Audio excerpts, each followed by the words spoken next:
Bonjour tout le monde! Alors, puisqu'on a de plus en plus de demandes pour faire des capsules vidéo, ce que je vais vous dire, c'est que pour le moment, ce sera des courtes capsules parce que je n'ai absolument aucun temps pour faire du montage vidéo. Mais malgré tout, on essaie de vous faire découvrir à partir de courtes capsules notre vie réelle à bord d'un bateau, qui n'est pas sans défi, mais qui est merveilleuse. Donc, je vous montre derrière, nous étions 2 bateaux au mouillage seulement. On est à Savannah Bay actuellement, toujours aux îles Vierges britanniques, British Virgin Islands. Regardez à quel point c'est beau. Et ce matin, on s'en va à Spanish Town pour aller chercher du propane. On espère en trouver. Parce qu'en fait, le bateau fonctionne au butane, mais ici, il n'y a que du propane. Alors, il faudra s'adapter et essayer de trouver une solution parce que sinon, on n'a plus rien pour cuisiner. C'est la vie! Alors, encore une fois, quand on pense que tout est idyllique, rien ne l'est. Donc, ce matin, on vous disait qu'on partait pour Spanish Town. On a essayé de partir, mais on a éclaté le guindeau parce qu'il y avait des rafales de 45 à 50 nœuds, ce qui est encore le cas d'ailleurs actuellement. Là, on ne l'entend pas parce que je suis derrière le bateau, mais c'est fou. Si on vous montre un peu devant, on pourra peut-être voir. Là. Ouais, voilà. Donc, ils vendent en... Comment on dirait au Québec, en petit peu. Alors, on est en train de réparer le guindeau.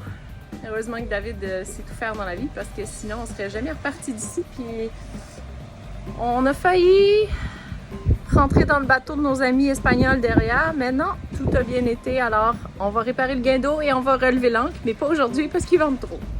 Alors, pour ceux qui ne savent pas c'est quoi un guindeau, on vous le fera découvrir parce que c'est pas la première fois que ça nous arrive.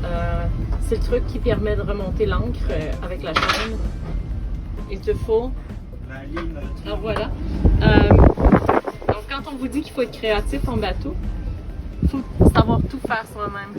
Même refaire le filetage des Et sans outils. Et voilà. Alors là, j'en ai 2.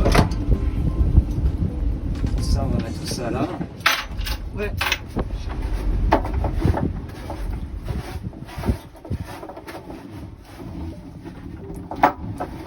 On est tous les deux dans des coffres pendant qu'ils vendent à peu près 50 nœuds dehors. Alors, on est parti.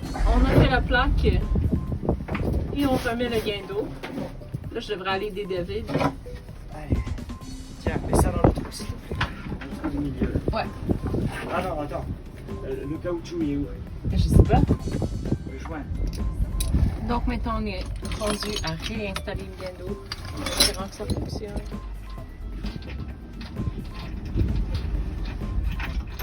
Il a l'air de forcer, mais je vous jure que c'est pas pour le bénéfice de la vidéo.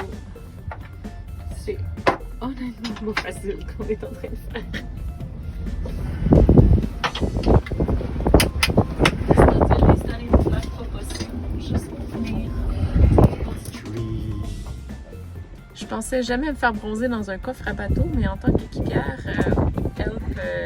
réparatrice, parfois tu fais rien, puis tu fais juste fournir les outils, puis et au soleil dans un coffre.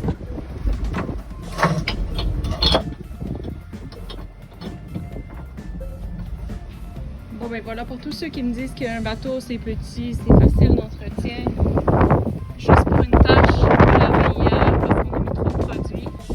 Donc je vous dis que tout rouille, alors même avec les faces magiques, ça ne part pas. Mais je vous dis, les amis québécois qui viennent en voilier acheter des effaces magiques, Monsieur Ned, c'est vraiment un miracle. Bon les effaces magiques, c'est manifestement pas si miraculeux malgré tous mes efforts. Alors voici maintenant comment on lave un plancher version catamaran. Ça le dit. C'est dans le salé. Là, regardez pas la qualité vidéo. Et on lance le seau d'eau sur le plancher. Puis bon, si on est vraiment perfectionniste, on lave avec un balai. Mais je vous garantis que ce midi, je vais me concentrer sur le repas plutôt que sur le perfectionnisme du plancher.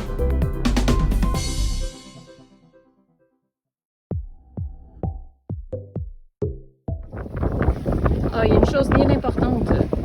On rattache le seau parce que si on rattache pas le seau, il repart à l'eau. Salut! Ça va? Bon, moi, ça va maintenant. Tout à l'heure, ça allait moins bien quand j'étais dans le puits à chêne. On a eu une rafale en relevant l'ancre, en relevant le mouillage. Une super grosse rafale, les vents passent de 0 à moins de 5 nœuds à 40 nœuds. Et on s'est dit on va quand même relever le mouillage, mais il y a eu une rafale plus forte que les autres, même peut-être plus de 40 nœuds, donc voilà. Et ça nous a arraché le guindeau. Donc bon, c'est pas grave, c'est réparé, on a mis le contre-plaque dessous, mais ça nous a quand même pris 2 heures quoi, pour tout faire. Alors j'avais gardé du bois à bord, donc c'est pratique, mais bon, c'est quand même du bois qui n'est pas terrible. Bon, mais ça ira, ça dépendra. Et là, le guindeau est opérationnel. Et maintenant, ben, voilà, il est 1h moins le quart.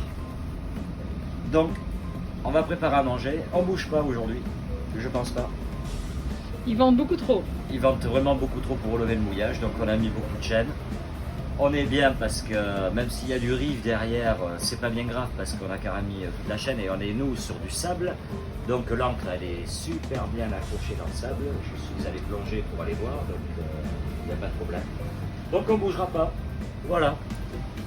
On va rester ici. Vive les BVI. Celui qui n'aime pas le vent, il vient pas au BVI parce que bon, il y a vent et vent. Moi j'adore le vent, hein. Mais entre passer de 5 nœuds à 45 nœuds en rafale, franchement, même en bateau, ça sollicite énormément les voiles. C'est un peu galère. Énormément le gréement. Donc, c'est du n'importe quoi. Cette saison au BVI, est-ce que c'est parce que c'est cette saison, je ne veux pas dénigrer les BVI, ou est-ce que c'est parce que c'est comme ça en ce moment, c'est la période, il y a du vent, c'est rafaleux en pagaille, un petit peu comme en Méditerranée, quoi. Donc, celui qui navigue ici toute l'année, à mon avis, les voiles, elles font 3 ans. C'est pas compliqué. C'est même pas la peine qu'ils mettent des voiles haut de gamme, hein, parce que nous, on a des voiles haut de gamme. Hein, j'ose même pas les sortir là. Donc, elles font 3 ans. On change de voile tous les 3 ans, mais des voiles neuves, quoi. Donc, c'est hallucinant. Voilà. Bon, sur ce, je vais boire mon petit apéro et puis je vais manger. Bye bye.